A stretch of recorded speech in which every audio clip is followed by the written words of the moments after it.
Pode Conectar, que está começando mais um episódio do seu podcast de conexão do varejo com a nova economia.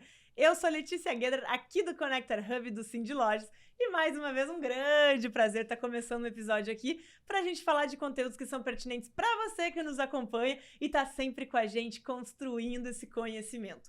O assunto de hoje, obviamente, eu sou suspeita a falar, né? Você já sabe, sou eu que escolho as pautas, eu que chamo os convidados, mas é um assunto muito interessante, até porque o nosso convidado prometeu que esse assunto é inédito, de certa forma. A gente vai falar hoje sobre como os espaços físicos estão sendo cada vez mais importantes como pontos de encontro.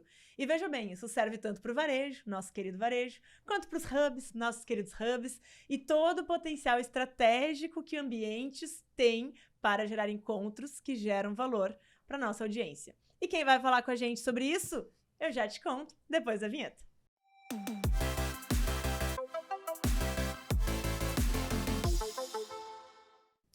Quem, então, vai falar com a gente sobre isso é meu querido amigo Matheus Vecchio. Matheus, seja muito bem-vindo. Matheus, que é consultor de marcas, estrategista de marcas. Muito obrigada por aceitar o convite. Imagina, obrigado eu pelo convite de estar aqui com todos vocês. Eu tô muito feliz. Maravilhoso. O Matheus aí, que já tem algumas passagens pelo Varejo em Movimento, tá seguidamente falando com a gente aqui no Cindy Lojas, já veio dar palestra aqui, já tá sempre em casa, né? E esse ano eu sou parceiro da FBV, então eu tô bem animado pra palestrar lá também. Maravilhoso. Já começa com a propaganda aí que a gente não pode deixar de fazer da grande feira que acontece de 21 a 23 de maio deste ano. Até porque é a maior feira de varejo do país, então a gente tem que aproveitar isso, que a capital gaúcha também tá fazendo há muito tempo, mas nesse ano promete ser a melhor e a maior, e né? A maior. Essa vai ser histórica, e aí você tá mais do que convidado para participar. E Matheus, então, maravilhoso, já está sempre botando aí na frente os projetos, né? Matheus que atua em muitas frentes, já fez muitas coisas diferentes nessa vida, mas hoje tem um olhar super especial pro varejo. Estávamos nós aqui conversando, falei, Matheus, olha só, tu é uma pessoa com quem eu sempre tenho muitas trocas e toda vez eu aprendo muitas coisas. O que tá passando nessa tua cabeça aí que seria legal a gente compartilhar no Pode Conectar? E Matheus me veio com essa proposta.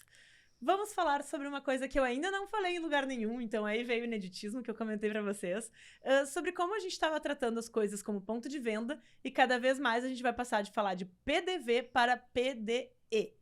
Por que a gente vai falar de PDE, Matheus? Antes de tudo, eu quero agradecer mais uma vez aí o carinho, né, de estar aqui com vocês, de participar desse hub tão legal. É sempre bom a gente estar com mentes criativas, né, e mentes que se conversam. Até porque, Lê, eu tenho uma verdade que pra mim é absoluta. Só os afins se atraem e se reconhecem. Concordo. E é por isso que a gente dá certo, porque a gente tem muita singularidade, e provavelmente você que tá nos ouvindo também tem essa mesma singularidade com a gente, e aí a gente não diverge tanto, né, a gente converge. E eu acho que isso é o mais interessante e que tem tudo a ver com o tema de hoje. Opa! Porque quando a gente fala de convergência, a gente tá falando sobre pessoas que estão ali querendo impactar de alguma forma dentro do mesmo caminho. E aí, quando a gente fala sobre venda, as pessoas querem vender algo, seja uma experiência, uma informação, um serviço ou até mesmo um produto. Então, para vender essa experiência no todo, nós temos sim que pensarmos como estamos transmitindo isso. Em 2025, não faz mais sentido nós tratarmos o ponto de venda apenas como um lugar para trocar, ou seja, o famoso escambo. Eu te dou algo, tu me dá algo. Então, eu te dou o produto, tu me dá o dinheiro. Eu te dou atenção, tu me paga. Não é sobre isso. A gente precisa entender que as pessoas em 2025, elas querem mais, muito mais. Porque a gente não vai lá simplesmente dando o nosso tempo e o nosso dinheiro à toa.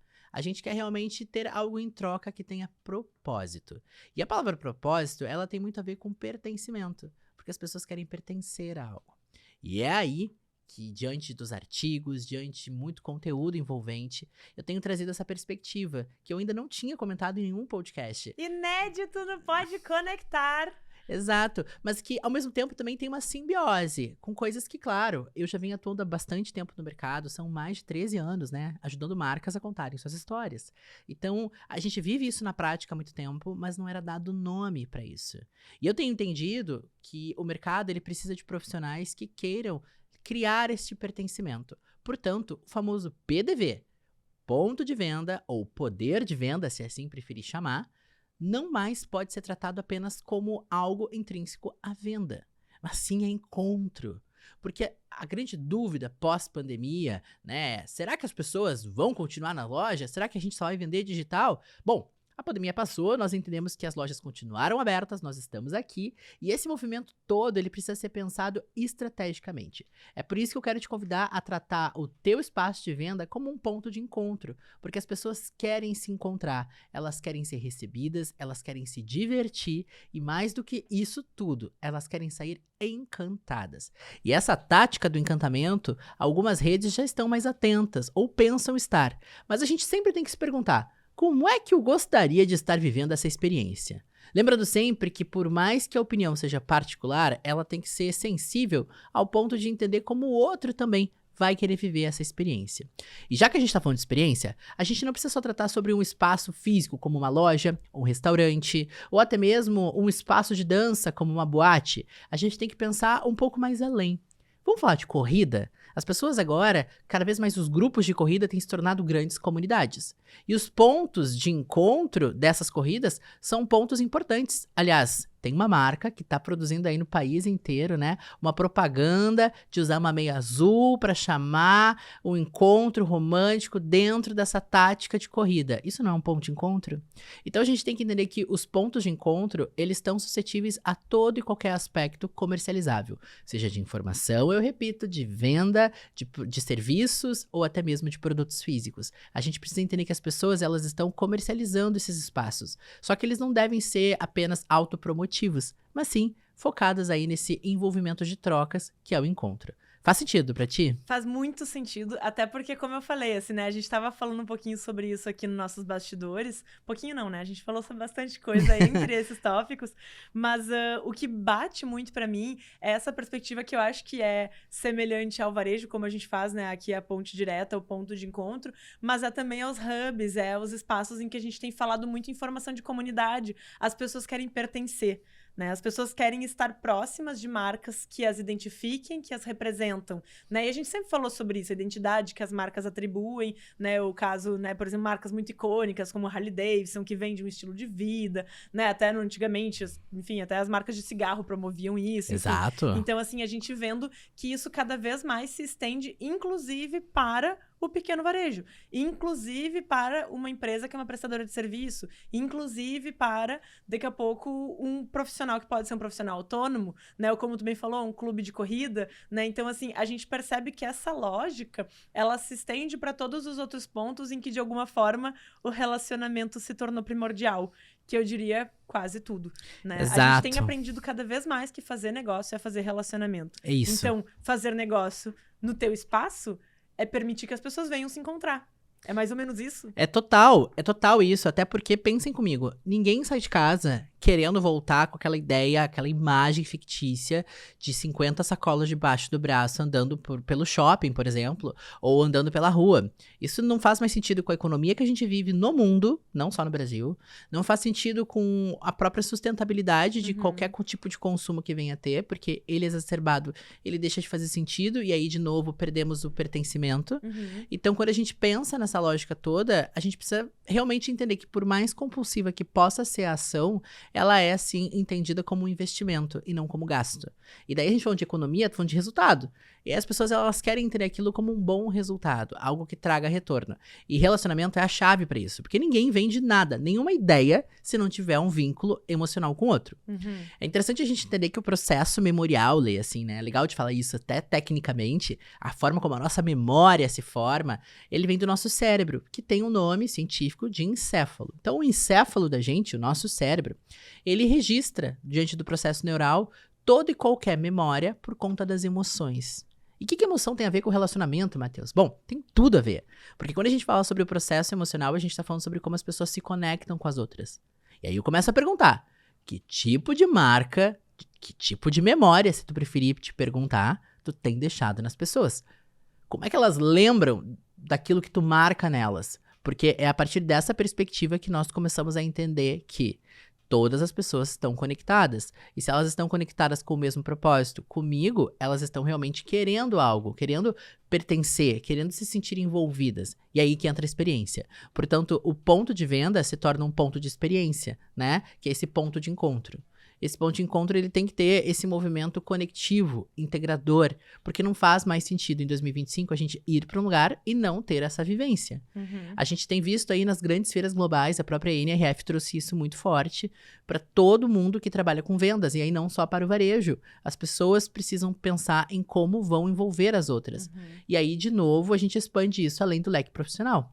Como estamos encantando essas pessoas, né? Eu acho que eu anotei uma frase aqui legal de compartilhar, que o nosso compromisso enquanto empresários, empreendedores, enquanto seres humanos, enquanto pessoas que estão integradas dentro de um mercado é criar memórias. E se a gente cria memórias, a gente tem que, de novo, se perguntar que marcas que a gente está deixando nessas pessoas.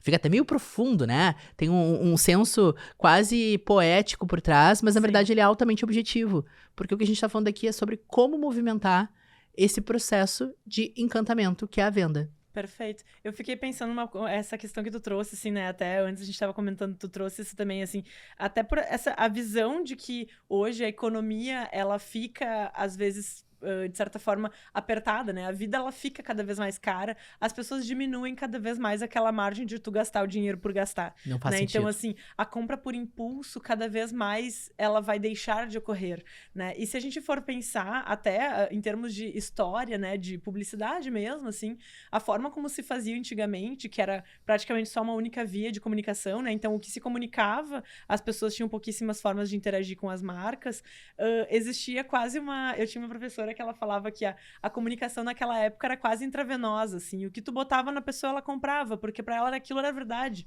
né? As pessoas foram ficando críticas com a publicidade, com esse tipo de propaganda ao longo do tempo. Porque elas né? têm informação hoje em dia, Elas né? têm informação, elas têm outras condições de elaborar crítica.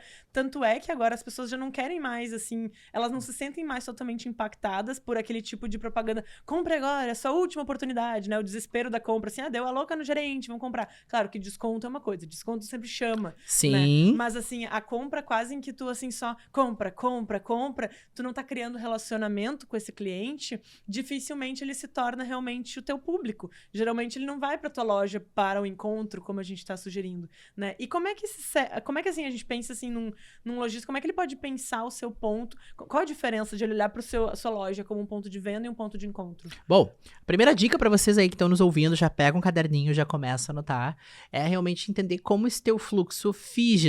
Digital é uma palavrinha que vem aí do físico e do digital. A gente chama de digital. Como ele está sendo integrado? Tem muito negócio, Lê, que tem uma presença digital baixíssima e que em algum momento teve alguém que ajudou ou que teve uma constância maior de conteúdos, por conta da rotina, por conta do dia a dia, por adventos possíveis, parou. Isso é uma realidade muito grande no país inteiro, tá? Eu não falo nem global, porque a gente tá falando de um país como o Brasil, que é o segundo maior ativo nas redes sociais. Então, a gente tem que falar sobre pessoas que estão altamente conectadas e que têm um excesso de acúmulo de informação. Se nós já temos isso, imagina quem chega aí para consumir o que for com a gente. Então, as pessoas já chegam aí com essa premissa de saberem o que querem. Claro que eu concordo quando tu diz que as pessoas, elas não vão mais ser induzidas ali, né? No sentido da impulsão. Mas elas precisam ser induzidas no sentido da emoção. E quando eu falo de emoção, não é na impulsão. É desenvolver o critério de que aquilo é uma boa experiência. E aí, trazendo esse ponto do digital, do físico com o digital, a gente precisa entender que o digital não é mais uma ferramenta, mas ele é uma cultura. E quando eu falo de cultura, a gente está falando sobre quem trabalha dentro do negócio. As pessoas que trabalham nos espaços, elas precisam entender a importância daquilo tudo. Quando você vai num restaurante, por exemplo, e o garçom vem te servir, e ele te pergunta alguma coisa, tu tem duas questões para serem analisadas aí. Primeiro, ele é a ponta de frente daquele lugar. Antes de provar comida, antes de provar bebida, antes mesmo de saber se aquilo ali é o lugar mais legal do mundo, se é o lugar mais barato do mundo, se é o lugar mais sofisticado do mundo, ou seja lá o que for. Ele é o primeiro ponto. Assim como o vendedor, quando entra numa loja, seja de automóveis, seja de roupas, seja de eletrodomésticos, ele é a ponta de venda daquele negócio.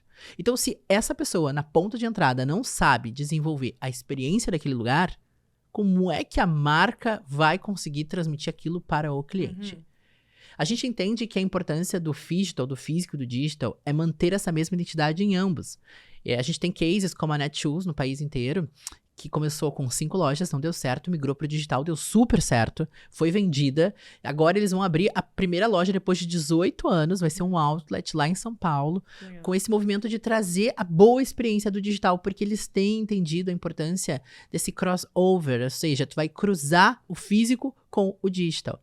A gente vê a Amazon criando cada vez mais esses espaços, né? O Enjoei, que é uma plataforma de brechós poderosíssima da web, foi uma das pioneiras no país inteiro, e agora criando seus espaços físicos pelo país. Então a gente está falando aqui do movimento entre usar a experiência da linha de frente para ambos os caminhos. Tanto quem está do físico indo para o digital, como quem está do digital vindo para o físico. Pode falar. Eu acho que é muito legal essa provocação, assim, de comentar o digital como cultura, né? Porque o que isso significa, né? Não a gente entender que, assim, eu preciso colocar elementos do digital, necessariamente, talvez sim, talvez não, vai depender do negócio. Mas entender que o teu público, ele já vem com uma perspectiva que parte da experiência que ele pode ter no digital, né? E eu acho que essa que é a grande diferença, assim. Então, por exemplo, a Netshoes vai abrir a sua loja para reproduzir, talvez, a experiência do digital, mas o que ela vai reproduzir? A agilidade de checkout, a facilidade de encontrar informação. Ela não vai reproduzir que lá dentro tu vai ter que comprar necessariamente uma tela. Não, tu tá indo pra loja física, tu quer ser atendido por uma pessoa, né? Então devem ter pessoas lá também, imagino eu. Né? E essa questão, assim, de poder identificar oportunidades no digital. Como é que tu acha que a gente pode trabalhar melhor isso? Bom, o primeiro ponto é conhecendo para quem a gente vende. E claro que para quem tá abrindo o negócio, para quem tá querendo criar uma experiência, e aí não necessariamente ela precisa ser comercializável, mas ela precisa ser vendível, que são coisas diferentes. Comercializável, lucra-se financeiramente. Vendível, compra-se uma ideia. Então pode ser um trabalho voluntário, pode ser um trabalho de assistencialismo, pode ser uma parceria. Se a gente vai criar algo criando essa mixagem entre o on e o off, a gente precisa pensar para quem que a gente está comunicando isso. E aí voltamos ao cerne desse nosso papo. Se a gente vende as coisas nos comunicando, como nós estamos comunicando de verdade para as pessoas que estão nos ouvindo? As pessoas só acreditam naquilo que a gente fala para elas, gente. Isso é uma máxima importantíssima. Então, a partir dessa premissa de que as pessoas estão nos ouvindo e elas acreditam no que a gente fala, nós não temos poder de controlar o que elas estão pensando, ou seja, como elas estão interpretando isso. Só que a gente sempre tem como escolher o que vamos mostrar e apresentar para elas. É aí que entra a importância de estar equalizado no que eu mostro digitalmente e no que eu mostro fisicamente. Porque existe uma dissonância, ou seja, as pessoas elas criam uma certa antipatia, uma retração muito forte quando elas compram uma ideia no digital, chegam no físico e é uma porcaria. E o mesmo oposto, né? É incrível físico e no digital é robotizado. As pessoas não querem ser tratadas por robôs. As pessoas querem ser tratadas por gente. As experiências robotizadas, elas servem sempre para agilizar o processo, nunca para substituir o poder humano. Porque seres humanos é isso, essa troca, né? Tem esse calorzinho. E é esse senso de humanização que transforma a cultura dos lugares. Então, trabalhando com treinamento há muito tempo de equipes, eu não falo só sobre vendas, eu falo sobre pertencer. E pertencer é sobre entender de produto ou serviço ou da informação.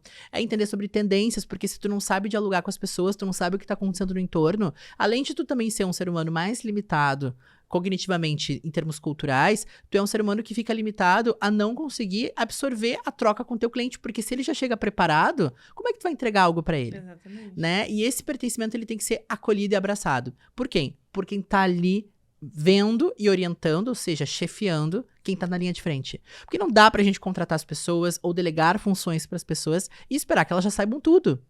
As pessoas, além de começarem de algum lugar, elas também estão naquela posição onde elas não são uma liderança, na maioria das vezes. E quando elas não são uma liderança, elas têm que ter pessoas que saibam liderar esse propósito de pertencimento. E aí, Lê, a gente entende que como é que tu lidera alguém a querer comunicar melhor? Instruindo, conectando, desenvolvendo. Então, quando a gente está falando, na verdade, sobre se transformar um ponto de encontro num ponto existencialmente importante, é num ponto de desenvolvimento. Gente, vamos voltar a falar de corrida aqui nesse aspecto? Não é à toa que as pessoas, nesse momento, estão indo para as corridas como uma comunidade. As pessoas sentiam falta de pertencerem a algo. Uma galera que nunca pensou correr porque tinha dor no joelho, dor no ciático, ou era um baita de um preguiçoso ou preguiçosa, ou até mesmo fazia outros esportes, não se imaginava na corrida, mas virou uma comunidade. comunidade. E aí, o que isso precisou acontecer? Instruir as pessoas de que dá pra começar devagar, dá pra começar leve. E as pessoas começaram a correr sem ter a grande pretensão de serem os campeões. Né? Eu não preciso ficar entre o pódio dos 3 primeiros ou dos 5 primeiros. Eu posso voltar por último. O lance é fazer e cumprir aquele objetivo estar com por mim, porque eu estou com o grupo. E aí a gente entende o pertencimento do negócio. Então, se a gente tá pegando esse tipo de experiência que pode ser feita ao ar livre, por que não trazer ela pra cá? E aproveitá-la. É aí que uma marca tá trazendo essa perspectiva da meia. É aí que a gente começa a olhar que quando nós estamos trabalhando com o digital, quais são as trends do momento? É para criar esse envolvimento. Só que, lembrando de um ponto importante aqui também, mercadológico, Lê. Nós não somos para todos e nem todos são para nós. Exato. E nesse sentido, assim, tu acha que toda marca, toda loja tem o potencial de entender o seu espaço físico como um ponto de encontro? Total. É para todos. Todos. Vamos pegar um case bem prático, assim, onde não... A maioria das lojas, tá? Agora eles têm algumas lojas que estão começando a ter espaços para os clientes sentarem. A The Coffee. A The Coffee é um case bem interessante, porque é uma cafeteria de tu pegar e ir embora. Que é diferente do Starbucks, que por si só, tu precisa pegar, sentar e tomar o teu café. Mas por mais que não seja uma cafeteria italiana específica, tu tá pegando o teu café e vai caminhar. Agora, na The Coffee, essa experiência de tu pegar e tudo mais, ela passa por um processo experiencial falando grande. Tu escolhe o tipo de café que quer ver, o barista tá ali te atendendo. A estética é interessante porque estética é visual, né? Quando as pessoas dizem que a crise ela é de imagem, é porque ela é de imagem. Se o teu negócio, imageticamente falando, que é o termo que a gente dá para as coisas que tem uma imagem, não tá chamando atenção, opa, nós temos um problema. Pensa comigo. Quando a gente serve comida no nosso prato, a gente não come primeiro com os olhos para depois alimentar o paladar? Isso falando para pessoas que consigam enxergar, certo? Então, essas pessoas que conseguem enxergar de verdade, elas sentem. E elas sentindo, elas querem mais ou menos. A mesma coisa serve para quando a gente olha para um produto, para um serviço ou para um espaço físico. A gente compra a ideia. Né? É isso que, de novo, falando da corrida, as pessoas gostaram da ideia da comunidade, estão envolvidas na comunidade e estão indo lá, porque traz um benefício, etc e tal. Então, a gente pegando esse aspecto de visual, o que nós estamos chamando a atenção das pessoas? O que é inovação sobre isso, né, Lê? Porque é importante também distinguir a palavra inovação nesse processo do ponto de encontro. Inovação é inovar uma ação. Se eu preciso inovar uma ação, eu preciso pensar em personalização, que é personalizar uma ação. Então, se eu estou personalizando essas ações para encontrar uma inovação, eu preciso realmente identificar como eu estou desenvolvendo isso nas pessoas. Como essas pessoas estão transmitindo essa mensagem adiante. E daí a gente entende que, às vezes, o melhor restaurante eleito em algum lugar não tem um bom treinamento. E aí parece que tu tá lidando com as pessoas que estão numa churrascaria, que pode ser a melhor de todas, mas não é naquele espaço. Ou muitas vezes tu tá indo num lugar muito tranquilo, muito acessível, e tem alguém ali que tem um teor experiencial gigantesco, que te transmite uma outra experiência. E pensa, caramba, eu tô pagando barato pra estar aqui dentro. Então, a gente entende que esses opostos, eles acontecem. Só que quando ele é para menos, um lugar que deveria ser mais, a conta não fecha. E quando mexe com o dinheiro dos outros, é onde as pessoas piram. Porque eu não estou fazendo um favor, eu estou consumindo. E aí a gente tem que entender como esse consumo está sendo experienciado. Portanto, ponto de encontro tem que ser um ponto onde eu queira que as pessoas estejam ali para se encontrar e viver algo. A gente entende que muitas vezes uma loja de brinquedos, ela deixa de ser atrativo num mundo cada vez mais imersivo digitalmente. Só que se eu não tenho atividades e experiências que chamem as pessoas para praticar aquele bem físico, por que elas vão comprar um brinquedo? Sim. Exato. A minha percepção, assim, sobre essa questão de a gente falar cada vez mais sobre pertencer, sobre comunidade, sobre criar uma experiência que seja agradável para quem estiver lá, ela também tem a ver com aquilo que tu falou antes. Nem tudo é para nós e nós não somos para todos. E cada vez mais a visão é uma segmentação, né? Cada vez mais a gente vai direcionar o nosso público ficar mais específico, né? A gente vai criar lá a nossa persona e isso vai ficar cada vez mais granular, porque a experiência também vai ficar mais específica. Se a gente tenta criar uma experiência que fica assim, não, tem gente que gosta disso, mas também tem gente que gosta daquilo, mas também tem gente que gosta daquele outro, como é que tu vai criar uma experiência identificatória do teu negócio? Não vai. Não tem. Né? Tem que ser uma coisa assim, neste lugar funciona assim. é pra quem gosta de ser atendido assim. É pra quem gosta de receber esse tipo de tratamento. É pra quem acha isso divertido. É pra quem gosta desse tipo de cheiro, desse tipo de sabor, né? Então eu acho que, assim, tem uma coisa também dos negócios, a gente às vezes brinca um pouco sobre isso, né? Dos negócios cada vez mais terem essa necessidade de passar por um processo de terapia, né? Que é aquilo de olhar, fazer um bom diagnóstico interno, dizer assim, Exato. o que afinal nós fazemos que nos diferencia, o que o nosso público realmente vem procurar aqui, o que a gente entrega muito bem e como é que eu posso entregar melhor para este público que eu já sei que é o meu público, né? E não cada vez mais tentar aumentar no sentido de... pulverizar mesmo, né? Exato. Eu acho que assim, e aí eu falo muito no sentido de achismo, tá? Porque cada negócio é um negócio e cada percepção tem que ser analisada unicamente, de forma unitária. Mas a gente precisa entender que o mercado, ele, por mais que ele tenha suas distinções econômicas e sociais, ele ainda é um só. Então as pessoas circulam. Hoje, com o destravamento regional, e a gente está falando aqui sobre um mundo altamente globalizado, pessoal, a gente começa a perceber que as pessoas estão buscando oportunidade.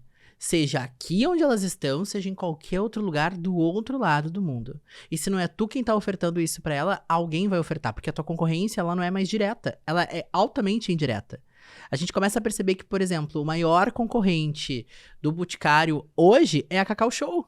Porque as pessoas querem presentear e aí a gente associa muito a perfumaria. Uma casa brasileira de perfumaria muito popular é o Boticário. As pessoas não vão mais lá só pra isso. Elas optam, de repente, em outras coisas. Então, essas analogias, nós começamos a observar que a experiência precisa ser boa em ambos. Porque eu não tô só querendo pegar do mesmo segmento que eu e vender melhor do que ele. Eu preciso chamar a atenção das pessoas.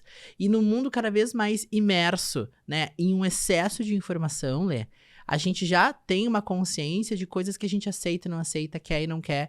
Tem o famoso FOMO, né? O Fears of Missing Out, né? Medo de perder. Total, a gente perde muitas vezes a vontade de estar num lugar porque já acha que vai estar atrasado de estar lá dentro. Então, é muito, assim, acho que necessário, nós enquanto lojistas, nós enquanto empresários, nós enquanto estrategistas, nós enquanto vendedores, pensarmos, peraí, se o cara já tá chegando aqui na minha loja e ele muitas vezes não quer nem entrar, né? Então eu tenho a ideia de que eu posso ter um potencial cliente aqui. Como é que eu faço para vender para ele? Quem que eu posso me conectar? Como é que eu posso transmitir isso? As pessoas têm que parar de acharem, e aí é bom até a gente falar nesse ponto aqui, que a oportunidade para o cliente é mandar uma mensagem no aniversário dele, é dizer para ele que ele tem tantos % de desconto numa data X, Y, Z. Gente, o básico já é entendido como bem feito. As pessoas já esperam que isso seja o básico. Então, continuar fazendo o básico não é encantar. E aí, para ser um ponto de encontro, tem que encantar. Então, o que tu pode oferecer para essa pessoa? Se tu comercializou algo para ela, é muito mais barato tu voltar a vender para ela do que tu buscar alguém do zero. E aí nós estamos falando de conta de novo. Então, se tu quer continuar encantando e envolvendo as pessoas, a maior sugestão que eu posso te dar aqui, por isso que eu falei, vai anotando porque tem dica boa, é realmente entender para quem tu tá falando. Porque se tu fala com uma pessoa que tem, de repente, um comportamento no seu dia a dia mais sério, não é tão extrovertido, tu não pode também criar uma experiência altamente extrovertida se ela não comporta. Só que parece que eu tô falando óbvio. E aí vale lembrar, o óbvio precisa sempre ser dito, porque tem muita gente que não aplica desse jeito. Trata o cliente robotizado. E eu acho que tem uma coisa aí que é bem legal, esse exemplo que tu dá de, por exemplo, a mensagem do aniversário, a mensagem da promoção, a mensagem... Mesmo nisso, a importância de tu ter um relacionamento com o teu cliente é tu entender se esse cliente quer isso ou não quer, né? Tu até pode ter essa prática. Eu odeio receber SMS ou, enfim, WhatsApp com promoção. Mas eu sei que tem lojas que mandam. De outras lojas eu gosto. Então, assim, depende da relação que eu criei com aquela loja, eu vou gostar ou não vou gostar. Então, nada é padrão. E por isso que eu acho que, assim, a gente fala sobre tu setorizar cada vez mais teu cliente, porque quanto mais tu consegue conhecer ele, mais tu consegue criar um relacionamento qualificado com ele. Talvez sim tu esteja falando em diminuir a quantidade de clientes, mas que voltem mais vezes. E se tu for feliz nisso, a receita vai refletir um sucesso, né? Essa que é a teoria. Mas como é que a gente transforma isso em prática? É literalmente entendendo pra quem tu tá comunicando. Então, assim, se tu já vende hoje pra uma pessoa e ela compra especificamente, tu precisa aumentar teu prolabore, ou seja, aumentar a tua venda, como é que tu faz isso acontecer? criando comportamento de perfil. Então, tu começa a entender quais perfis de clientes têm aquela identificação. É muito comum também as pessoas quererem produzir conteúdo na web e acharem que vão bombar porque elas gostam daquele conteúdo. Mas a forma como elas estão vendendo essa informação não está sendo comprada pelos outros. E isso reflete muito no físico também. Quando a gente vende um produto ou um serviço e a gente acredita que estamos dando o nosso melhor, mas a gente não coleta feedbacks para esse ajuste, né, esse reparo, essa ponderação, a gente acaba não conseguindo vender e nem performar tão bem. Então, voltando para o cerne aqui, é entender que se estamos criando pontos de experiências, precisamos pensar como essas experiências vão ser vividas. E aí eu reitero a minha pergunta. Será que vocês comprariam essa ideia de verdade? Será que vocês se sentiriam encantados, envolvidos com isso? Será que vocês deixariam realmente essa memória do jeito que estão deixando nas pessoas se fariam essas perguntas anteriores? Porque, assim, esse é um ponto também importante. Às vezes a gente vai naturalizando as coisas. Sabe, Letícia, eu tenho uma grande amiga que mora em Los Angeles, assim. E o sonho dela por muito tempo era ir pra Califórnia. Ela mora lá já tem uns 10 anos. Só que antes disso, ela tinha isso como um sonho. Ela foi, conquistou, venceu, se naturalizou, tá super integrada no mercado. E a Califórnia virou normal pra ela. O que eu tô falando de normalizar as coisas? Ela olha pras palmeiras e ela enxerga as palmeiras todos os dias. Pra quem já foi pra Los Angeles, sabe que tem palmeiras por todos os lugares. Pois bem, fui pra Califórnia, fiquei encantado com a palmeira. E eu disse, Matheus, tem um monte de palmeira lá em Porto Alegre, tu vai andar ali no Oswaldo, tu vai encontrar várias. Pra quem é de Porto Alegre, na capital gaúcha, sabe que tem. E eu disse pra ela, mas tem um ponto diferente. Isso aqui, a gente vê em série, isso aqui a gente vê em filme, isso aqui representa um sonho. Normalizar o sonho é esquecer que um dia ele já foi sonhado e agora ele é vivido. O que essa analogia traz na prática para os negócios? Se a gente normaliza o atendimento, se a gente normaliza que tá bom, se a gente normaliza que o mínimo ele é o nosso máximo, a gente não cresce. E como é que a gente busca uma solução? Solução, de novo, vamos destrinchar a palavra. Solucionar uma ação. Então, se eu estou solucionando uma ação, eu estou inovando. Então, inovando uma ação. E aí, para fazer essa inovação acontecer, eu preciso realmente pensar, peraí, o que tá bom que pode melhorar? Porque tem uma frase que me incomoda muito no mercado. Em time que tá ganhando, não se mexe. Se mexe sim, cara, porque pensa o seguinte, se tá bom, pode melhorar. E aí não é só um critério de perfeccionismo mercadológico, é uma análise importante, porque se tá bom pra ti, pra alguém, não tá tão bom assim. E pra essa pessoa que não tá boa, ela vai fazer melhorar. E aí, em algum momento, ela vai estar tão bem que pode te incomodar. E tu pode não ter visto a mudança acontecendo. É esse o ponto. A onda tá passando e tu tá sentado na praia. E aí, tu precisa realmente perceber o seguinte. Se tu quer continuar nesse oceano inteiro que é o mercado, tu tem que estar dentro da onda, não sentado na areia. Então, pra gente conseguir ter essa análise de sair da naturalização, da normalização das coisas, a gente precisa estar em movimento. E esse é um ponto importantíssimo. Portanto, transformar a ideia de que o teu ponto de venda ele é um espaço para comercializar as coisas, seja ele físico ou digital, ele tem que ser entendido e encarado, veja bem, encarado cada vez mais para que ele seja um ponto de encontro, para que as pessoas queiram estar lá dentro, queiram fazer parte, queiram pertencer. Existe uma coisa muito legal que chega no Brasil, vai fazer 1 ano e pouquinho, que são os clubes, né? Os clubes não é clube de música não, tá, gente? São os famosos clubes onde tu só pode entrar sendo convidado. Não é uma seita, tu paga uma anuidade, mas tu tem acesso a outras mentes criativas. A Soho House chegou em São Paulo, tem sido um sucesso enorme. E é interessante te falar isso, eu não sou membro de lá, mas analisando mercadologicamente, tendo alguns amigos que fazem parte, ido frequentar, tu começa a ter acesso. Só que são acessos que tu não pode divulgar. Então, tu tá sentado num bar, tá a Sasha Meneghel do outro lado, tá, de repente, um super rapper lá dentro, tem, de repente, um outro estrategista de mercado. E essa troca vira uma conexão de networking, né? Networking é uma conexão alimentada mutuamente.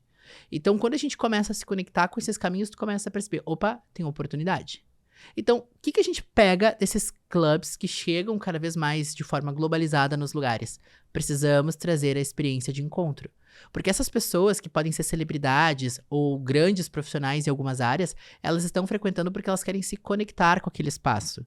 Elas querem ter um espaço de paz, de lazer, de diversão, não sei. Elas querem estar lá dentro. Por que as pessoas não vão na tua loja, não entram na tua página, não vão na tua casa, não saem para caminhar contigo, não vão fazer alguma coisa e querem fazer isso? A gente tem que perguntar, por que as pessoas estão vindo até aqui? Uhum. E isso a gente aprende muito olhando para esses lugares seletos. Porque eles têm um sistema de personalização gigante. Porque personalizam as ações muito fortes para as pessoas que lá dentro estão. Então, se a gente quer criar memórias, a gente quer criar uma mensagem inteligente, a gente quer entregar cada vez mais isso para os outros, temos sim que botar a mãozinha na consciência e pensar como podemos evoluir. Maravilhoso. Eu acho que tem muitos argumentos, assim, se tinha alguém que tava ainda na dúvida de o que poderia fazer de mudança, né, se isso era uma mudança necessária, acho que tu trouxe, assim, um bom manifesto, no mínimo, assim. O que eu queria te perguntar agora, é, assim, talvez fazendo a pergunta contrária, ao invés de, assim, que habilidades a gente tem que ter pra conseguir fazer essas mudanças, o que tu acha hoje que impede as pessoas de conseguir atender o seu cliente bem dessa maneira? Bom, eu acredito que essa dificuldade que as pessoas possam ter de hoje estarem atendendo mais as clientes, mais as pessoas, na maioria das vezes tem a ver com elas, sobre como elas estão envolvidas. E aí, Lê, a resposta pode parecer até um pouco redundante com a anterior, mas tem a ver com o envolvimento do pertencimento. Uhum. Se as pessoas não estão se sentindo envolvidas, elas não são envolventes. E aí tem aquela máxima Aí também, tu tá né? falando do funcionário. Eu tô falando de todo mundo. Uhum. Porque às vezes existe uma insatisfação pessoal em algum ponto, e aí eu transmito isso pro outro, e às vezes isso é presente pra quem tá ali pra consumir uma ideia, pra consumir uma informação, pra consumir um serviço, Uhum. ou pior ainda, pra comprar um produto, né? Então, eu acredito que quando a gente traz isso, a gente acaba transmitindo. É importante que as pessoas entendam que elas são seres humanos. Seres humanos sentem as coisas, né? A gente é vivo de sentimento aqui dentro. Então, como a gente transmite isso pro próximo é um ponto importante. Por isso, treinar. Porque quando a gente treina, a gente precisa entender que em alguns espaços a gente tem que ligar um chip. É quase como se fosse um showman. A gente chega pra entregar o nosso melhor. E aí, tá tudo bem, não tá bem naquele dia. Mas naquele momento, eu preciso também entender que algumas entregas têm que ser feitas. E eu sinto que muita gente não tem olhado nessa perspectiva. Uhum. Elas acabam normalizando, e aí tem a famosa síndrome de Gabriela, né? Eu sou assim, eu nasci assim, e dane-se o mundo. Esse é aquela clássica assim, ah, não, eu não gosto de... Eu não sou uma pessoa matinal, então não vem dar um dia que eu não vou dar bom dia. Cara, isso não existe, né? Eu falo isso muito com o pessoal, assim, a gente cada vez mais... Se a gente depende de uma dinâmica de relacionamento, as soft skills chamadas, né? Então, assim, as nossas habilidades pessoais estão cada vez mais em jogo. Então, a gente tem que sim trabalhar o nosso emocional, a gente tem que sim trabalhar a nossa resposta a qualquer tipo de comentário que alguém venha fazer, né? Porque, assim, no fim, tu tá sempre lidando com pessoas, isso vai trazer desafios. Vai ter vezes que tu vai se sentir um pouco ofendido, um pouco assustado, um pouco intimidado, um pouco admirado. Então, assim, saber reagir de uma maneira um pouco mais equilibrada acaba sendo uma entrega profissional, sim, né? E até essa coisa do botão, eu brinco às vezes assim, tu tem que às vezes vestir uma personagem. E não é ser falso, não é assim... Não. Ah, não, vou fingir aí que eu sou uma coisa... Não é isso, também não é se forçar além do teu limite. Mas é entender que existe um nível de entrega de relacionamento que é esperado como uma entrega profissional. Não é mais assim, tu é querido ou tu não é. Não é mais visto assim. Não. Né? Se tu não tiver essa capacidade de se relacionar com os humanos de uma forma humana e agradável, especialmente num cenário de venda, tu vai perder venda. Muito. E aí a gente tem que lembrar, pessoal, que gente interessada é gente interessante. Se tu não te demonstra interessado em qualquer coisa que tu tá te propondo a fazer, não espera que os outros achem interessante. E aí, repito, se eu não posso mudar a mente do outro sobre o que ele tá pensando sobre mim, eu posso sempre escolher como eu tô apresentando. Uhum. Por isso, quando a gente conversou de trazer esse tópico de ponto de venda não ser mais ser tratado como um espaço específico de venda, mas como um espaço de encontro, é a gente entender que a imersão ela é completa. E ela é on e off simultaneamente, porque as pessoas do online têm que despertar o interesse para ir no físico, e no físico querer levar isso para online de volta. Uhum. Então, é uma coisa que não vai acabar, é uma coisa que vai continuar, e é uma coisa que desperta o interesse das pessoas e elas param de normalizar. Exatamente. Elas acreditam que aquilo sempre tem algo a trazer de novo. E no mundo cada vez mais, com muitas novidades, o novo desperta a atenção. E aí, se a gente quer despertar a atenção, eu tenho que realmente pensar, opa, o que a gente tá fazendo aqui que chama atenção? Outro dia eu fui na loja da Nike, e é interessante trazer isso, assim, porque eles estão padronizando globalmente as lojas. Então, antes a gente via padrões muito distintos em alguns países e outros muito elaborados e tal. Mas hoje, na maioria das lojas, pelo menos do Brasil, tu já identifica dentro dos provadores um espelho altamente touchscreen. Além de tu chamar as pessoas, tu escolhe a música que tá tocando, tu escolhe a alteração da luz que tá dentro da tua cabine, no ambiente. E, cara, isso já é uma experiência, né? Tu vai dizer, nossa, mas estamos falando da Nike, claro, da Nike. Mas a gente tem que pensar, como é que a Terezinha Noivas vende isso também? Mas a gente fala muito sobre isso, né? A gente tem um case de uma lojista aqui do Cindy Lojas que ela trabalhou muito com a experiência no provador com uma Alexa e uma luz colorida. Então, assim, um investimento realmente baixo. Muito. Né? Nem sempre tu vai ter, claro, o espelho touchscreen, né? Mas, assim, tem alguns casos que é super possível de fazer, né? Era uma loja para crianças, então, enfim, as crianças vão lá, ficam brincando, óbvio que botam pra tocar Peppa Pig, ficam lá fazendo festa, enquanto os pais podem fazer as compras em paz, sem a criança, né, ficar atrapalhando, no caso, a venda da roupinha ali. Uhum. Deixa eu te perguntar uma outra coisa, que é uma pergunta que eu tenho gostado de fazer, especialmente quando a gente vê, assim, quem trabalha e quem observa muito o comportamento humano e quem acredita muito na mudança, né? Que é um lugar que eu te encaixo, assim, eu te vejo essa pessoa otimista, que tá sempre cheia de ideias, mas ideias buscando evolução, assim. O que te incomoda muito quando tu olha hoje o pensamento de, vamos lá, falar de donos de lojas, né, varejistas no geral, o que te incomoda que tu acha que ainda é uma visão que não é mais aceitável hoje em dia, assim, no que tange a experiência do consumidor? Gente acomodada. Acho que ainda existe pessoas que vão no discurso de que trabalhar serve apenas para lucrar. Quando o lucro ele é fundamental para manter as portas abertas. Só que para manter as portas abertas eu tenho que pensar num 360. E essas pessoas não olham no 360. Elas olham única e exclusivamente no seu bolso. E aí quando a gente tá falando do bolso, não é sobre a saúde do espaço. Veja bem, eu repito. Não existe trabalho de graça. As pessoas trabalham porque elas querem lucrar. Mas quando eu falo sobre o rendimento financeiro, elas não pensam em como a experiência vai ser vivida.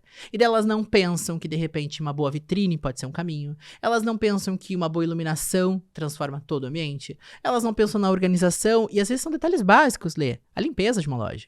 A gente tá falando aqui sobre a estrutura física. E aí, quando ele olha pra isso, mas ele tá acomodado em outros sentidos, a gente tá falando de gestão de pessoas. Cara, gestão de pessoas é um ativo poderosíssimo. Um dos maiores tópicos esse ano, dos grandes especialistas em negócios do mundo, é a sustentabilidade. Aí vocês vão dizer, peraí, fala de natureza agora, o que isso tem a ver? Calma. Sustentabilidade não é só sobre natureza, é sobre manter um espaço sustentado. Então ele precisa ser sustentável. Para ele ser sustentável, ele tem que ter gente trabalhando com ele, por mais automatizado que possa ser. E aí as pessoas não pensam que as pessoas também sentem, que as pessoas também têm desejos, que as pessoas também precisam se sentir motivadas. E aonde entra o comodismo disso?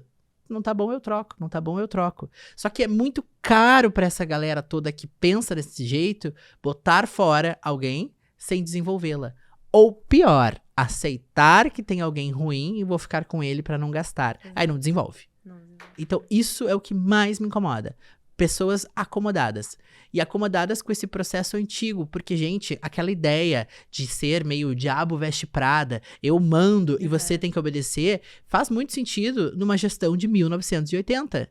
Em 2025, as pessoas querem se sentir pertencentes. Os dados da geração Z, e por fazer parte dela, eu posso trazer um aspecto bem vivencial, assim. Eles não são lineares.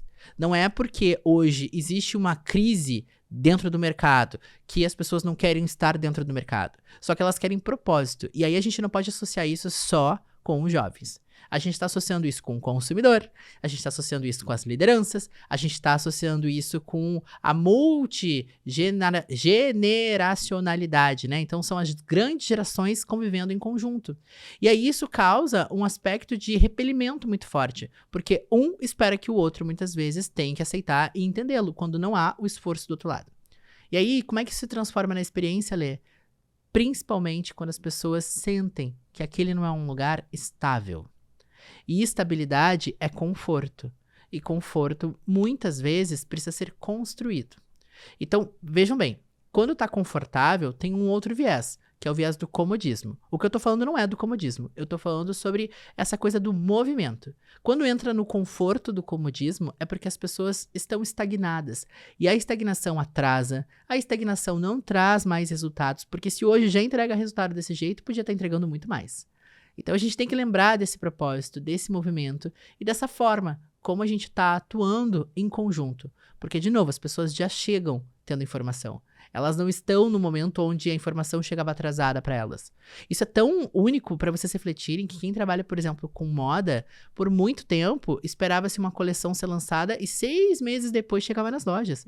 Hoje é uma coisa sinal by now, que tem sido revisto de novo por conta aí da questão ambiental. A gente fala sobre alimentação por muito tempo, pessoas que tinham as suas intolerâncias alimentares não eram vistas, era como frescura. A informação elucidou isso. A gente abriu um campo gigantesco para pessoas veganas, que antes era um mercado que não era tão assistido. Era ecochato. A gente começa a observar que quem cuida da sua saúde, quem cultua a saúde, quer boas experiências. A academia de bairro pode ser boa, mas ela não cria conexão, principalmente de relacionamento com outros lugares. Então, quer fechar negócios? Tem um monte de gente hoje que trabalha com o mercado de luxo que paga fortunas em academias mais caras porque não estão indo só para malhar. Claro, tem a experiência lá de dentro. Mas o que essa experiência proporciona? Relacionamento. Então, as pessoas estão atrás de relacionamento. E que seja no nosso ponto de encontro. Aqui, né? É sobre isso. Matheus, obrigada pela tua aula mais uma vez, assim, que é sempre Nossa, que a gente eu conversa, agradeço tu traz muito. Muitas coisas, assim. Eu vou nos encaminhando pro final, mas antes eu vou abrir mais um espaço, caso tu ainda queira transmitir uma última mensagem pra galera que tu acha, assim, estamos falando hoje de ponto de encontro, falamos muitas outras coisas que são particulares deste universo, mas também, né, estão aí próximas. O que tu acha que tu não pode sair daqui sem transmitir? Que as pessoas não podem deixar de perceber como a parte mais importante de hoje. Bom, eu queria convidar vocês a pensarem que se vocês todos se tratarem como uma marca, vocês têm o compromisso de pensar em como ela vai ser registrada nos próximos. Ou seja, nas pessoas que estão tendo acesso a essa informação. Se as pessoas têm uma boa experiência contigo, se elas têm uma boa percepção, automaticamente elas compram as suas ideias. Se elas não compram dessa perspectiva, elas vão embora. É a mesma lógica, Lê, da gente comprar um bombom de R$5 e um bombom de R$1. O que faz eu comprar um de R$5 ou mais ou outro? É só o sabor? É só a qualidade da matéria-prima? É a embalagem? Ou é um conjunto de tudo? Ou é quem te vendeu? Exatamente! E aí a gente começa a perceber que a forma como a gente entrega essa informação, muitas vezes ela é muito distinta, embora a ideia central seja a mesma. E é isso que eu queria convidar vocês a pensarem. Como vocês estão se apresentando para o mercado? Porque se você hoje tem um ponto de venda, comece a tratá-lo como um ponto de encontro. Maravilhoso. Matheus Vecchio, senhoras e senhores, né? Matheus, muito obrigada mais uma vez. Obrigado eu, minha amiga. E ter co-criado comigo o episódio aí, né? A gente falou desde o início que seria uma conversa, tu veio com insights muito legais pra basicamente a gente pensar, cara, essa conversa tem um potencial muito bom, te agradeço muito. Eu vou assistir toda ela de novo pra pegar vários pontos que eu fiquei pensando assim, preciso pensar um pouco mais sobre isso. Tem sempre uma oportunidade depois. Obrigada por ter vindo. Obrigada por trazer tanto. Obrigada por compartilhar tanto conhecimento. Isso qualifica muito a gente, qualifica totalmente o varejo, qualifica, espero eu, né, a vida de quem tá nos acompanhando aí. E para quem tá de casa aí, então, fica de olho que toda semana mais um episódio do Pode Conectar. Valeu, Matheus. Obrigado, gente.